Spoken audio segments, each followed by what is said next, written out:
Hi friends, आज हम भारतीय अर्थव्यवस्था का एक बहुत ही इंपॉर्टेंट टॉपिक का नाम हमारे है मांग और आपूर्ति, जिसे अंग्रेजी में कहते हैं डिमांड और सप्लाई के बारे में काफी डिटेल से चर्चा करेंगे। आप हमारे साथ बने रहें ताकि आपको इसके बारे में जानकारी हो सके। तो शुरुआत करते हैं आज का टॉपिक। मांग और आपूर्ति मतलब किसी भी अर्थव्यवस्था की तो मूलभूत बाजार शक्तियां होती है कि जो ये डिसाइड करती है किसी चीज का दाम कितना होगा। दो शक्तियां कौन कौन सी है? मांग और उसकी आपूर्ति।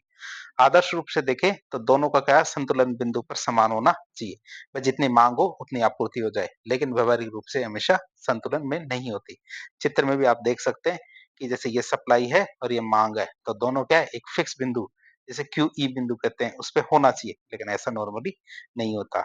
इसी वजह से चीजों के दाम बढ़ जाते हैं या फिर चीजों के दाम तेजी से घट जाते हैं।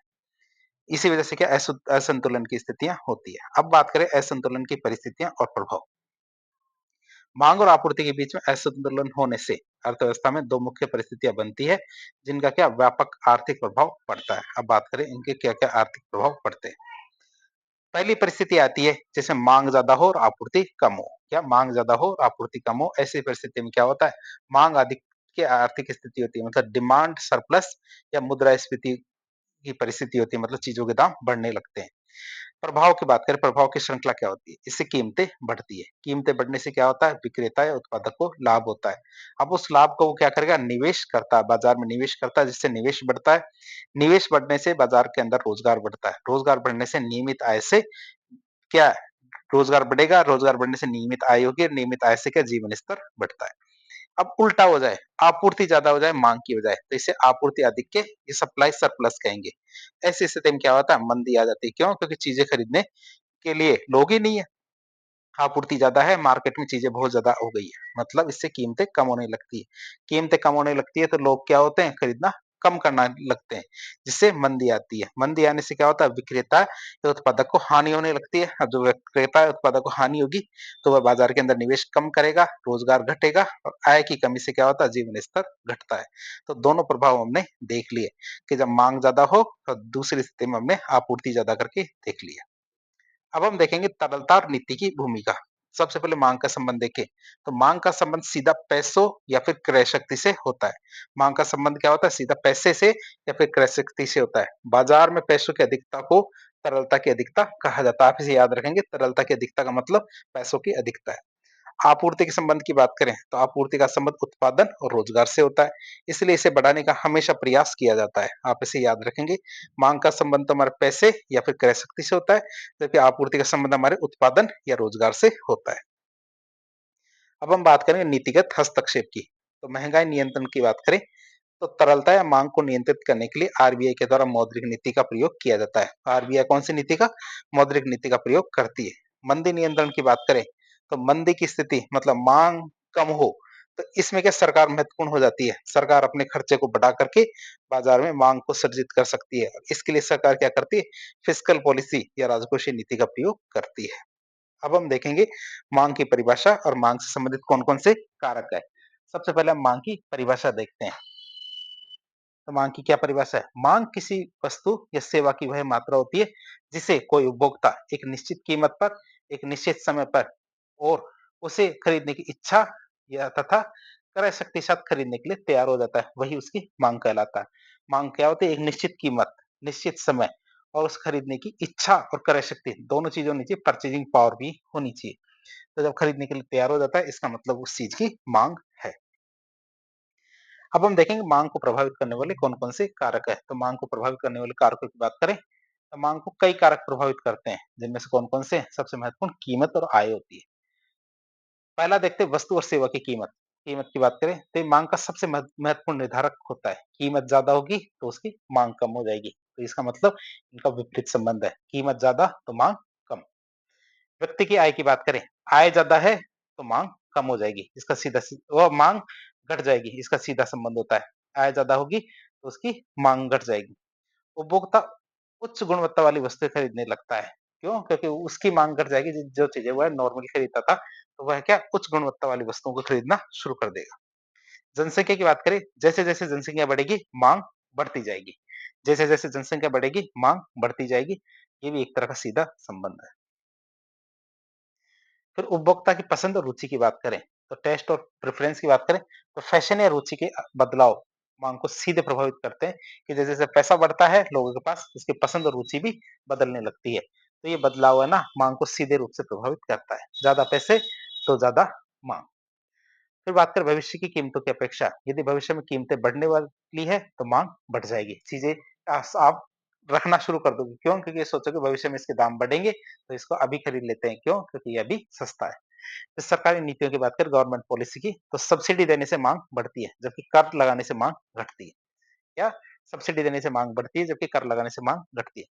विज्ञापन की बात करें तो प्रभावी विज्ञापन क्या करता है? माँग को बढ़ाता है। बार-बार हमारी आँखों के सामने कोई विज्ञापन आता है, तो हम उस चीज़ को खरीदने के लिए तैयार हो जाते हैं।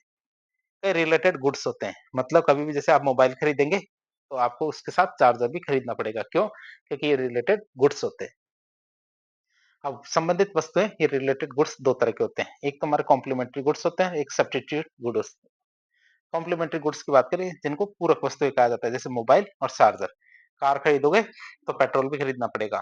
प्रतिस्थापन गुड्स की बात करें या वस्तुओं की बात करें, तो आपको चाय अच्छी लगती है, चाय के दाम बढ़ जाएँगे तो आप कॉफ़ी पीना शुरू कर देंगे। तो एक चीज़ को दूसरी चीज़ प्रतिस्थापन कर देती है। परिभाषा की बात करें तो पूरक वस्तुएँ कौन-सी होती हैं? वे वस्तुएँ जिनका प्रयोग एक साथ किया जाता है। जबकि हमारा प्रतिस्थापन वस्तुएँ वो वस्तुएँ होती हैं जिनका प्रयोग एक दूसरे के स्थान पे किया जाता है। पूरक वस्तुओं की बात करें तो एक वस्तु की कीमत बढ़ती है तो दूसरी पूरक वस्तु की माँग घट जाती है। जैसे हमारे मोबाइल फ़ोन और चार्जर की बात करें, हमारे कार और पेट्रोल की बात करें। प्रतिस्थापन वस्तु की बात करें, इसमें क्या है एक वस्तु की कीमत बढ़ती है, तो दूसरी प्रतिस्थापन वस्तु की माँग बढ़ जाती है। तो एक वस्तु की कीमत बढ़ती है, तो दूसरी प्रतिस्थापन वस्तु की माँग, तो कीमत और माँग की बात करें, वो बढ़ जाती है। फिर चाय और कॉफ़ी का उदाहरण देखें, तो कॉफ़ी महँगी होगी, तो चाय की माँग बढ़ जाएगी। क्यों? क्योंकि लोग कॉफ़ी पीना कम करेंगे और चाय पीना शुरू कर देंगे। अब हम देखेंगे माँग के प्रकार और माँग का नियम, दोनों की बात करें, तो सबसे पहले माँग के प्रकार की बात करें, माँग का प्रकार क्या है? एक होती है हमारी प्रत्यक्ष माँग, डायरेक्ट माँग। वह माँग जो हमारे उपभोक्ता अपनी प्रत्यक्ष संतुष्टि के लिए खरीदता है। सीधे जैसे चाय पीना है, तो चाय की माँग की जाती है। क्यों? क्योंकि जो उसकी संतुष्टि है, प्रत्यक्ष रूप से है। दूसरा अप्रत्यक्ष माँग जिसे व्युत्पन्न माँग या डेरिवेटिव डिराइव्ड डिमांड या फिर इनडायरेक्ट डिमांड भी कहते हैं। वो माँग जो किसी अंतिम उत्पाद को बनाने के लिए उत्पादक द्वारा की जाती है। क्या अंतिम उत्पाद को बनाने के लिए उत्पादक द्वारा की जाती है? जैसे एक दूध की डिमांड होती है, लेकिन दूध की डिमांड कोई नहीं करता, क्यों? क्योंकि सब चाय की डिमांड करते हैं, तो चाय की डिमांड को पूरा करने के लिए दूध की डिमांड की जाती है। तो यह क्या कहलाती है हमारी अप्रत्यक्ष डिमांड या फिर इनडायरेक्ट डिमांड कहलाएगी। फिर आता है जॉइंट डिमांड मतलब संयुक्त मांग। जब 2 या अधिक वस्तुओं की मांग एक साथ की जाती है, जैसे पेन और स्याही, दोनों की डिमांड एक साथ की जाएगी, तो इसे जॉइंट डिमांड कहते हैं। तो प्रतिस्पर्धी मांग या कॉम्पिटिटिव डिमांड की बात करें, तो यह प्रतिस्थापन वस्तुओं के कारण उत्पन्न होती है। जैसे मैं चाय या कॉफी में से किसी एक को चुनने की मांग, तो कॉम्पिटिटिव डिमांड कहलाती है। फिर समग्र मांग मतलब एग्रीगेट डिमांड की बात करें या समग्र मांग या कंपोजिट डिमांड की बात करें, तो जब एक ही वस्तु का प्रयोग विभिन्न कार्यों के लिए किया जाता है, या एक ही वस्तु का प्रयोग अलग-अलग कार्य के लिए किया जाता है, जैसे दूध का प्रयोग चाय, कॉफी, पनीर, दही सभी के लिए किया जाता है, तो इसे समग्र मांग या फिर हमारे एग्रीगेट डिमांड भी कहते हैं। बात करें व्यक्तिगत मांग इंडिविजुअल डिमांड की, तो किसी एक व्यक्ति के द्वारा मांगी गई जो मांग होती है, वह हमारी व्यक्तिगत मांग कहलाती है। जैसे महंगी-महंगी मोटरसाइकिल, महंगी-महंगी कारें, बंगलो, तो ये क्या होते हैं? व्यक्तिगत मांग होती है। स्पेसिफिक होती है, मतलब कुछ व्यक्ति ही इसकी मांग करते हैं। फिर बात करें बाजार मांग या मार्केट डिमांड की, तो एक से अधिक व्यक्तियों मतलब सभी उपभोक्ताओं द्वारा की गई मांग का कुल योग क्या कहलाता है? बाजार मांग कहलाता है। अब मांग का नियम आता है इसमें, परीक्षा में कई बार पूछ लिया जाता है मांग का नियम क्या है? मांग का नियम क्या कहता है? अन्य बातें समान रहने पर, क्या अन्य बातें यदि समान रहे तो मांग का नियम कीमत और मांग की मात्रा के बीच नकारात्मक संबंध को दर्शाता है। क्या मांग का नियम क्या करता है? कीमत और मांग की मात्रा के बीच में नकारात्मक संबंध को दर्शाता है, लेकिन अन्य बातें समान रहे। अब क्या दर्शाता है? वस्तु की कीमत बढ़ेगी तो मांग कम हो जाएगी और वस्तु की कीमत घटेगी तो मांग बढ़ जाएगी। ये क्या है? हमारा नकारात्मक संबंध है, लेकिन ये क्या जरूरी है? दूसरी बातें समान रहनी चाहिए। इसके लिए मांग वक्र आता है। मांग वक्र की बात करें तो इस नियम के कारण मांग वक्र का ढाल नकारात्मक होता है, मतलब एक चीज बढ़ती है तो दूसरी चीज कम हो जाती है। ये कैसे होता है? इस तरह का ग्राफ बनता है इसके अंदर। एक तरफ मांग लिखनी है और एक तरफ कीमत लिखनी है। तो कीमत बढ़ेगी तो मांग कम हो जाएगी और मांग बढ़ेगी तो कीमत कम हो जाएगी। तो ये हमारे क्या मांग का नियम है। तो ग्राफ भी आप बनाएंगे इसी प्रकार। फिर माँग के नियम की कुछ अपवाद है, मतलब माँग का नियम किन-किन चीज़ों पे लागू नहीं होता है। तो ये वो परिस्थितियाँ होती हैं, जहाँ कीमत बढ़ने पर माँग कम नहीं होती बल्कि माँग भी बढ़ जाती है। या कीमत घटने पर माँग नहीं बढ़ती है। जैसे हमारी गिफिन वस्तुएँ होती हैं, गिफिन वस्तुओं की बात करें, तो ये निम्न गुणवत्ता वाली आवश्यक वस्तुएँ होती हैं। जैसे हमारा सस्ता अनाज होता है, ये क्या होता है? निम्न गुणवत्ता वाली आवश्यक वस्तुएँ होती हैं। जब इनकी कीमत बढ़ती है, तो गरीब उपभोक्ता क्या महँगी प्रतिस्थापन वस्तुओं को खरीदने में असमर्थ हो जाता है। मतलब दूसरी चीज़ें खरीदने में, जैसे मान लीजिए कोई व्यक्ति चाय को पसंद करता है, लेकिन चाय की कीमत जब बढ़ती है, तो वो कॉफ़ी पीना शुरू नहीं करता, क्यों? क्योंकि कॉफ़ी की रेट पहले से ही ज़्यादा है, तो इसलिए क्या है, वो कॉफ़ी नहीं खरीदेगा और उन्हें अपनी बढ़ी हुई आय का अधिकांश भाग इन सस्ती गिफ़्ट वस्तुओं पर खर्च करना पड़ता है। जैसे मान लीजिए कि रीबॉक के जूते, एडिडास के जूते के दाम बढ़ते हैं, तो वह क्या करेंगे, ₹500 की इसकी कॉपी है, उसी को खरीदना पसंद करते हैं। जिससे इनकी माँग कम कीमत घटने के बजाय बढ़ जाती है। फिर वेबलाइन वस्तु की बात करें, तो इन्हें प्रतिशत सूचक वस्तुएँ कहते हैं या फिर विलासिता की वस्तु कहते हैं। जैसे महँगे-महँगे आभूषण, लग्ज़री कारें, इनके दाम कैसे भी हो, जिसको खरीदना है, वो खरीदेंगे। इनकी माँग इसलिए की जाती है, क्यों? क्योंकि इनकी कीमतें ज़्यादा है, जो सामाजिक प्रतिष्ठा को दिखाती हैं। यदि जैसे स्कॉर्पियो है या फिर जो हमारे टाटा नैनो है, ₹1,00,000 की कार आई थी, लोगों ने इसको नहीं खरीदा। क्यों? क्योंकि ₹1,00,000 की कार खरीदने से क्या सामाजिक प्रतिष्ठा नहीं बढ़ रही थी। इसीलिए क्या है, इनको वेबलाइन वस्तुएँ कहते हैं। तो वेबलाइन वस्तुएँ वो वस्तु होती है जो सामाजिक प्रतिष्ठा को दर्शाती है कि इसके पास के 1 करोड़ की कार है, तो महँगी से महँगी वस्तुएँ खरीदी जाती है। तो इसमें कीमतें जितनी ज़्यादा बढ़ती है, माँग भी उतनी ज़्यादा बढ़ती है। ये नियम का उल्लंघन करता है। फिर आवश्यक वस्तुओं की बात करें, एसेंशियल कमोडिटीज़ की, तो इसमें हमारे नमक, जीवन रक्षक दवाएँ होती हैं, इनको शामिल किया जाता है। इनकी कीमत में बदलाव का माँग पर बहुत कम या कोई प्रभाव नहीं पड़ता है। जैसे नमक की रेट यदि अभी ₹20 के 1 किलो आता है, तो ये ₹200 का 1 किलो आएगा, तब भी माँग उतनी होगी। क्यों? क्योंकि आवश्यक वस्तुएँ लेनी ही पड़ेगी। जैसे दवाइयाँ होती हैं, दवाइयाँ कितने भी रेट की हो, ज़िंदा रहना है तो लेना ही पड़ेगा। तो माँग कैसी होती है? अलोचदार होती है। भविष्य में कीमतें बढ़ने की अपेक्षा की बात करें, यदि उपभोक्ता को लगता है कि भविष्य में कीमतें और बढ़ेगी, तो वह वर्तमान में अधिक खरीद लेता है। भले ही वर्तमान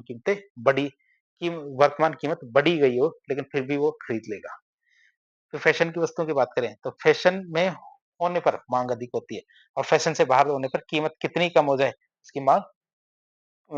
उसकी माँग नहीं बढ़ती। जैसे बेल बॉटम की पैंटें हैं, किसी समय पे जब अमिताभ बच्चन का टाइम था, तो उस दौर में क्या बेल बॉटम की पैंटें काफ़ी ज़्यादा चलती थी, तो उस समय उनके दाम कम थे। अब उनके दाम कम हो गए, लेकिन अब कोई फैशन से बाहर है वो, तो कितने ही दाम कम हो जाए, लेकिन फिर भी उनकी जो माँग है, वो नहीं बढ़ती। फिर बात करें नशीले पदार्थों की, इनकी लत के कारण कीमत बढ़ने पर भी क्या माँग में कमी नहीं आती है। तो नशीले पदार्थ मतलब नार्कोटिक्स को इसके अंदर शामिल किया जाता है। अब ये तो हमने माँग देखा, अब देखेंगे सप्लाई मतलब आपूर्ति। सबसे पहले आपूर्ति की क्या परिभाषा है? आपूर्ति क्या है? किसी वस्तु या सेवा की वह मात्रा जिसे कोई विक्रेता या उत्पादक निम्नलिखित शर्तों पर बाजार में उपलब्ध कराने के लिए तैयार है। मतलब एक निश्चित समय के अनुसार और विभिन्न कीमतों पर। तो आप याद रखेंगे, एक निश्चित समय के अनुसार और विभिन्न कीमतों पर क्या एक विक्रेता या उत्पादक क्या है, बाजार में उपलब्ध कराने के लिए तैयार रहता है। अब हम बात करेंगे आपूर्ति को प्रभावित करने वाले कौन-कौन से कारक हैं। उन कारकों के बारे में चर्चा करें। तो आपूर्ति मुख्य रूप से क्या हमारे विक्रेता या फिर उत्पादक के लाभ से प्रेरित होती है। जो विक्रेता है, उत्पादक है, उसको कितना लाभ हो रहा है, इस बात से फ़र्क पड़ता है आपूर्ति का। इसलिए ये कारक क्या उत्पादन की लागत और लाभ की संभावना को प्रभावित करते हैं। तो बात करें कौन-कौन से कारक हैं। पहला कारक आता है हमारा कौन-सा, कीमत। कीमत की बात करें, कीमत बढ़ती है तो आपूर्ति भी बढ़ती है, मतलब सकारात्मक संबंध होता है कीमत और आपूर्ति का। कीमत बढ़ने से लाभ बढ़ता है, जिससे उत्पादक अधिक निवेश करते हैं और उत्पादन भी बढ़ता है। फिर बात करें भविष्य की कीमतों की, तो भविष्य की कीमतें यदि बढ़ती है, क्या भविष्य की कीमतें बढ़ती है तो वर्तमान आपूर्ति घट जाती है।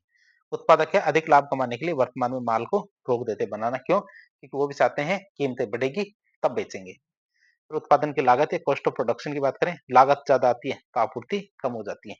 यदि कच्चे माल या श्रम इनकी लागत बढ़ती है तो लाभ भी कम हो जाता है, जिससे आपूर्ति कम हो जाती है। फिर कच्चे माल की उपलब्धता की बात करें, कच्चे माल की उपलब्धता बढ़ती है तो आपूर्ति भी बढ़ती है।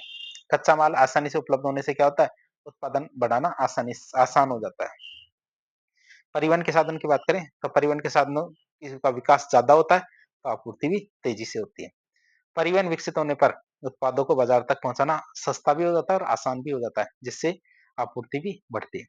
प्राकृतिक घटना की बात करें, यदि प्रतिकूल घटना है तो आपूर्ति कम हो जाएगी। जैसे बाढ़, भूकंप आता है तो उसकी चीज की आपूर्ति भी घट जाएगी।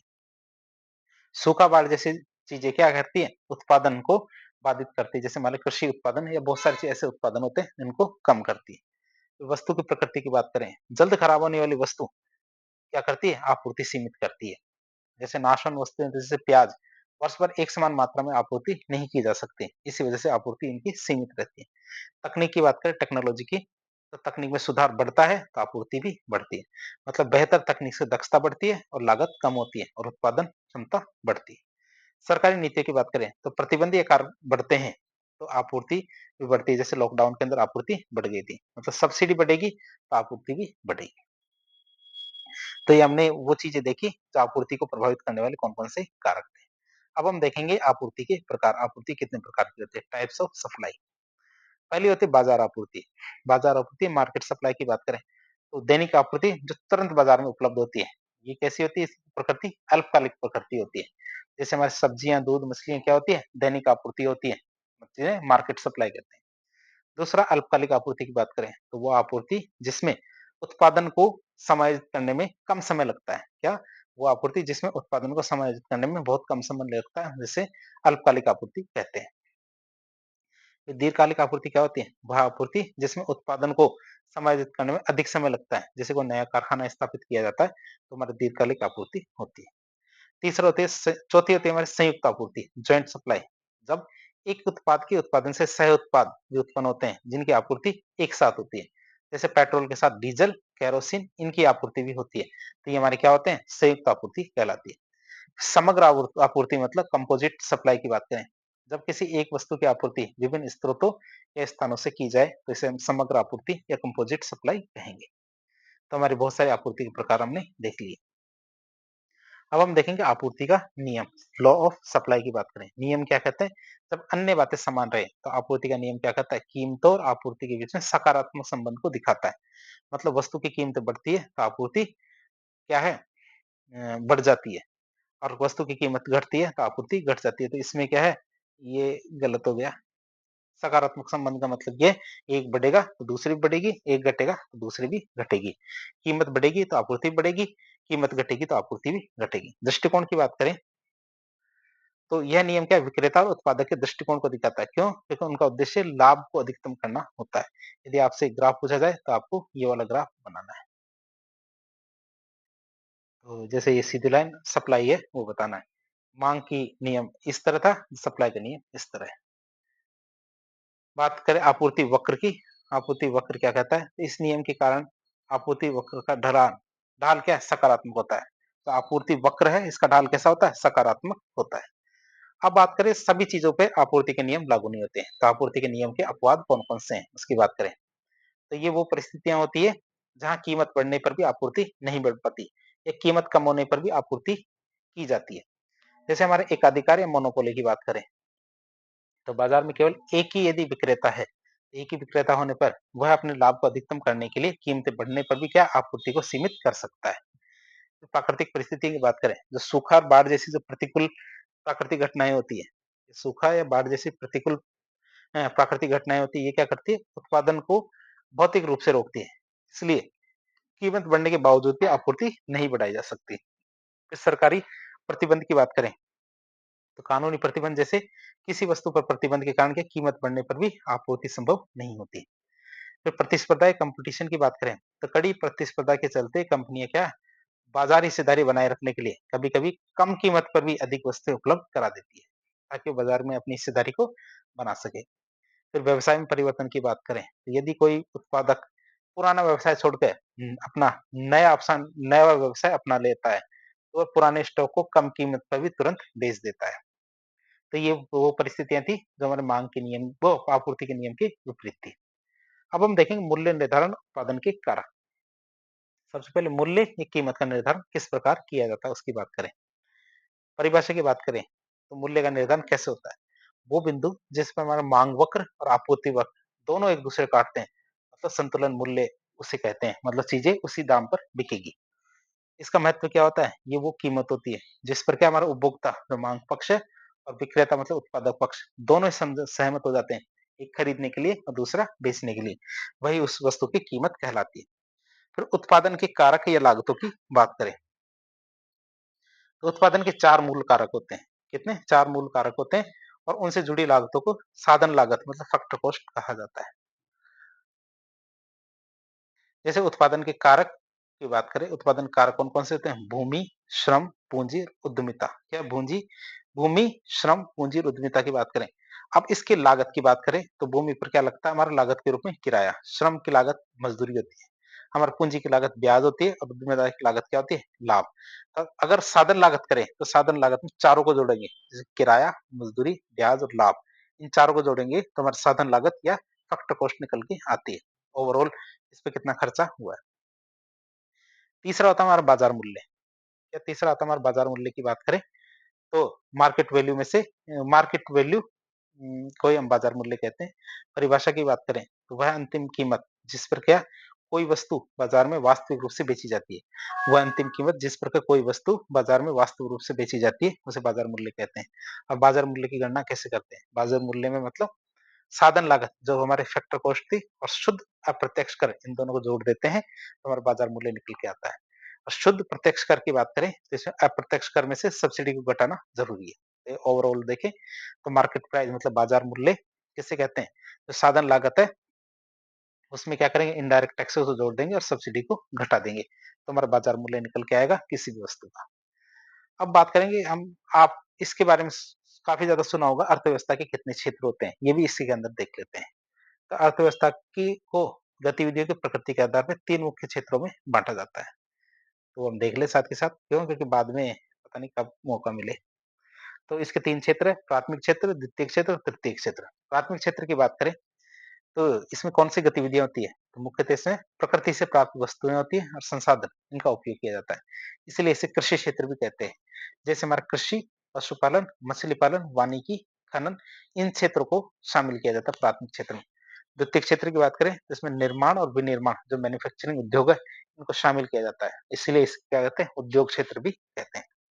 इसके अंतर्गत हमारे मोटर वाहन, वस्त्र उद्योग, इलेक्ट्रॉनिक उद्योग, फर्नीचर उद्योग, निर्माण उद्योग इनको शामिल किया जाता है। तृतीय क्षेत्र की बात करें तो इसके अंतर्गत सेवाओं का उत्पादन और वितरण किया जाता है, इसलिए इसे सेवा क्षेत्र भी कहते हैं। योगदान की बात करें बैंकिंग, परिवहन, दूरसंचार, चिकित्सा, विधिक सेवाएं, व्यापार, इस तरह के जो क्षेत्र है इनका इसके अंदर योगदान रहता है। तीसरे या टर्सरी क्षेत्र की बात कर रहे हैं। बात करें सेवाओं के उपविभाजन की तो हमारे 3 प्रकार के विभाजन तो हमने देख लिया, अब उपविभाजन की बात करें तो तृतीय क्षेत्र को क्या है? उनकी अधिक विशेषता के लिए 2 अन्य क्षेत्रों में विभाजित किया जाता है। कितने? 2 अन्य क्षेत्रों में विभाजित करते हैं। एक तो हमारा चतुर्थक क्षेत्र होता है, एक होता है पंचक क्षेत्र। ये कौन-सा होता है? तृतीय क्षेत्र के 2 भाग हैं, जो हमारे चतुर्थक और पंचक क्षेत्र होते हैं। चतुर्थक में ज्ञान आधारित सेवाएँ और बौद्धिक गतिविधियाँ शामिल होती है। जैसे हमारे रिसर्च एंड डेवलपमेंट, वैज्ञानिक सेवाएँ, विधिक एवं और जो चिकित्सा परामर्श होते हैं, डेटा प्रोसेसिंग इनको शामिल करते हैं। पंचक क्षेत्र में निर्णय लेने वाली सेवाएँ होती है और जो उच्च स्तरीय प्रबंधन होता है, उनको शामिल करते हैं, जिन्हें हम गोल्ड कॉलर प्रोफेशन कहते हैं। जैसे हमारी सिविल सेवाएँ होती है, आईएएस, राजनीतिक सेवाएँ, उच्च प्रबंधन, नीति निर्माण, इनको इसके अंदर शामिल किया जाता है। अब भारतीय अर्थव्यवस्था के क्षेत्रीय विकास की बात करें, इसी के अंदर तो किसी भी देश की अर्थव्यवस्था का विकास आमतौर पर निम्न रूप से होता है। किसी भी देश की अर्थव्यवस्था देखें तो कैसे बढ़ती है? सबसे पहले वो कृषि आधारित होती है, फिर उद्योग में जाती है, फिर सेवा आधारित बनती है। भारत की बात करें, भारत की आजादी के समय 1947 में भारतीय अर्थव्यवस्था मुख्यतः कृषि आधारित थी। मतलब सकल घरेलू उत्पाद जीडीपी में कृषि का योगदान लगभग कितना था? 55%। वर्तमान में देखें तो भारतीय अर्थव्यवस्था मुख्य रूप से सेवा आधारित है। मतलब जीडीपी में सेवाओं का योगदान लगभग 55% है और कृषि का योगदान कितना? 17% है। हालांकि वर्तमान में लगभग 50% जनसंख्या प्रत्यक्ष हो या अप्रत्यक्ष हो रूप से रोजगार के लिए कृषि पर निर्भर है, जो कि एक संरचनात्मक समस्या को दर्शाती है। मतलब जो हमारा प्रोसेस था, इस तरह से भारतीय अर्थव्यवस्था बढ़ी नहीं। एक पहले कृषि व्यवस्था से औद्योगिक होती, फिर हमारी सेवा होती, लेकिन हो क्या गई? ये हो गई हमारी कृषि से सीधे सेवा में चली गई। बीच वाला जो औद्योगिक क्षेत्र है, ये हमारी अर्थव्यवस्था से मिस हो गया। तो इस तरह आज एक लेक्चर के जरिए हमने मांग और आपूर्ति के बारे में देखा। साथ ही एक छोटा-सा कॉन्सेप्ट भारतीय अर्थव्यवस्था की जो स्तर वो भी हमने साथ ही साथ देखी है। तो इस प्रकार के इन्फॉर्मेटिव वीडियो देखने के लिए हमारे चैनल से जुड़े। वीडियो पसंद आता है तो वीडियो को लाइक करें, चैनल को सब्सक्राइब करें, अपने दोस्तों के साथ शेयर करें। धन्यवाद।